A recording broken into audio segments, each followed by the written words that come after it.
This is the fundamental basis of human knowledge and our entire society. STEM education is really the bedrock of the way that we find out things about the world, and that's what makes us human.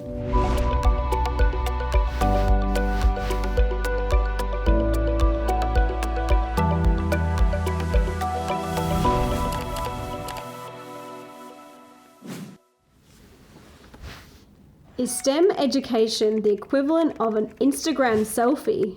All cloud emoji. No brain, no important brain.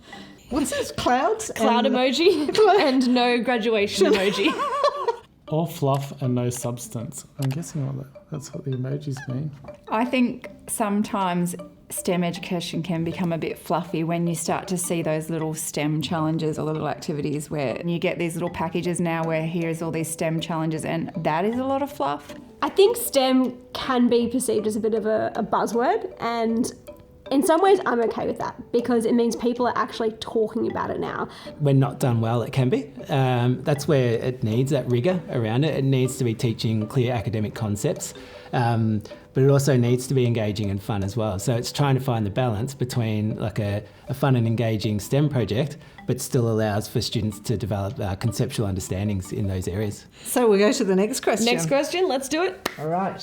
So STEM education requires teachers to think, work and assess differently. How do you manage the chaos?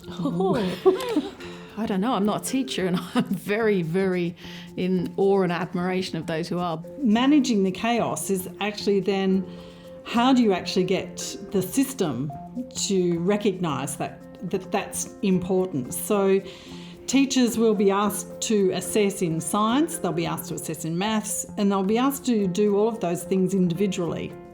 What's important to assess is a really important question that this country doesn't actually address. How do you assess creativity? How do you assess problem solving? How do you assess critical thinking? So it's about being creative in the ways that we use, or in our assessment methods, I guess, as well. Student-led learning and letting go of some of that teacher control can be hard. So I think the chaos can be there too, because it can be a noisy classroom and it can be a messy classroom. Beginning is the easy part, the planning. The planning is the easy part, yes. So the chaos comes further along. Yeah, that's right. It is chaotic.